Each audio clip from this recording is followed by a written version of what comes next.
नमस्कार, मैं Imran Ali, CN TV में आपका स्वागत है। आज हमारे साथ हैं पप्पू यादव की पार्टी जाप के प्रदेश के कार्यकारी अध्यक्ष उमैर खान उर्फ टिक्का खान। उमैर खान एक सैनसन स्कूल के डायरेक्टर भी हैं, अनुमंडल के बाराचट्टी से ज़िला परिषद भी हैं और लंबे समय से शेरघाटी क्षेत्र से इनका लगाव रहा है।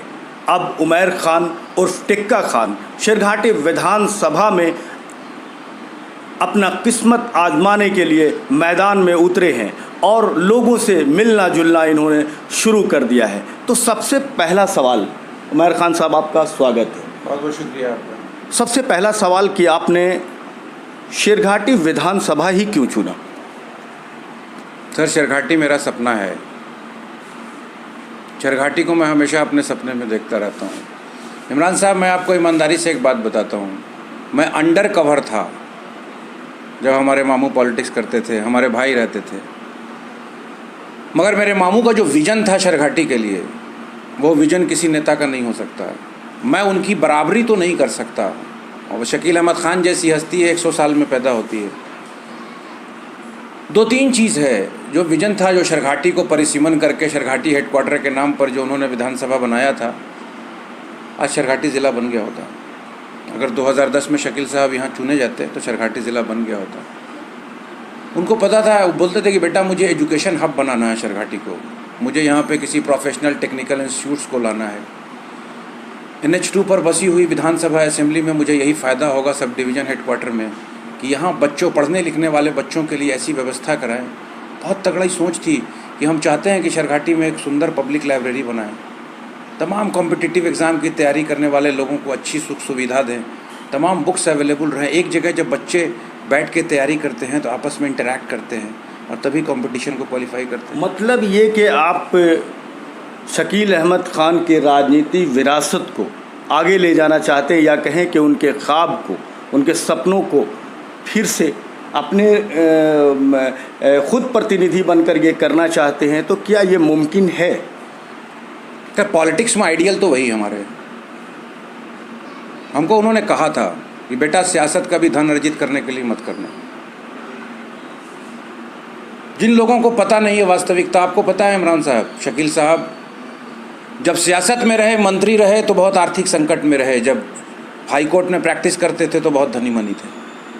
सारी समस्या, सारी चीज़ हम लोगों ने देखा है और बहुत ईमानदारी से हमेशा जात पात और धर्म से ऊपर उठ के लोगों के काउस पर हमेशा फाइट करते रहे। मुद्दा क्या होगा इस बार? मतलब आप कैसे शेरघाटी विधानसभा को और बेहतर बनाएंगे, अच्छी दिशा में ले जाएंगे? आपका मुद्दा क्या होगा? नंबर 1, अगर शेरघाटी के लोगों ने ईमानदारी से मेरा समर्थन किया, तमाम नैरेटिव्स को हटा के, तमाम जात पात और धर्म से ऊपर उठ के अगर मुझे अपना प्रतिनिधि बनाया, सबसे पहली आवाज़ शेरघाटी को ज़िला बनाने की। सबसे बड़ा सब डिवीज़न है ये पूरे बिहार में। और अभी तक लास्ट टाइम भी नीतीश कुमार जी बोले थे मुझे विधायक दीजिए, मैं ज़िला बनाऊंगा। 5 साल गुजर गया। मैं एक सवाल करना चाहता हूँ अपने भाई विनोद यादव से। हमारे भाई हैं, बहुत अच्छा मेरा संबंध है उनसे। 10 साल में एक मरतबा ही अगर असेंबली में अगर आपने आवाज़ उठाई है शेरघाटी को ज़िला बनाने के लिए, तो आप मुझे बता दीजिए। उसकी आर्काइव में, गैलरी में तमाम रिकॉर्डिंग्स होती हैं तमाम विधायक की। आपने कभी इशू नहीं उठाया, कभी आपने सवाल नहीं किया, कभी आपने यहाँ के बुद्धिजीवी लोगों का डेलीगेशन बना के अपने नेतृत्व में मुख्यमंत्री से नहीं जाके मिले कि शेरघाटी को जिला बनाना चाहिए। नंबर 1। नंबर 2, शेरघाटी की स्थिति क्या? First impression is the last impression. Sir, Buddha circuit को कनेक्ट करता है शेरघाटी। बनारस से लोग आते हैं बुद्धिस्ट, यहाँ इंटर स्टेट बस स्टैंड है, जाके स्थिति देखिए सर क्या हालत है। आप आगे जाइए, शेरघाटी विधानसभा में डोभी आता है सर, वहाँ कोई अंधा आदमी, अनजान आदमी बता सकता है कि बोधगया जाने का ये रास्ता है? ना किसी को वहाँ फ्रेश होने की व्यवस्था है, ना NH पे कोई व्यवस्था है। आपके विधानसभा में कोई मोटेल है, महिला।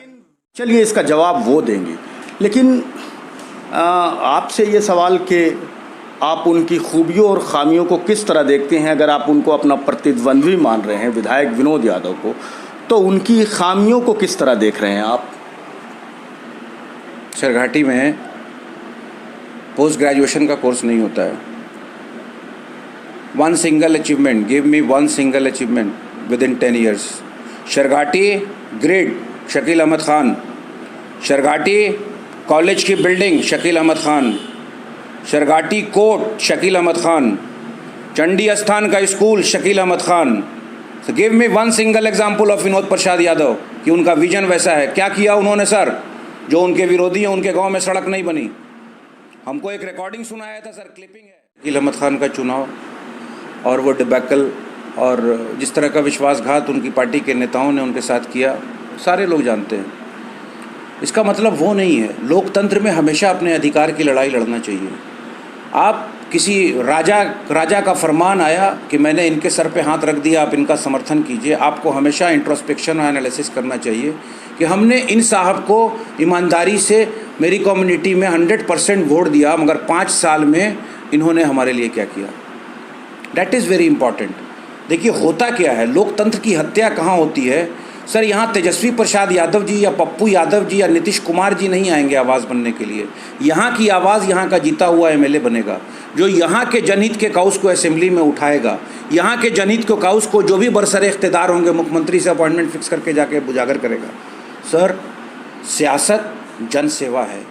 सियासत बेसिकली मैंने ये पूछा कि शकील साहब जैसे कद्दावर नेता यहाँ से चुनाव नहीं जीते, तो फिर आप कैसे उम्मीद लगा रहे हैं कि हम चुनाव जीतेंगे?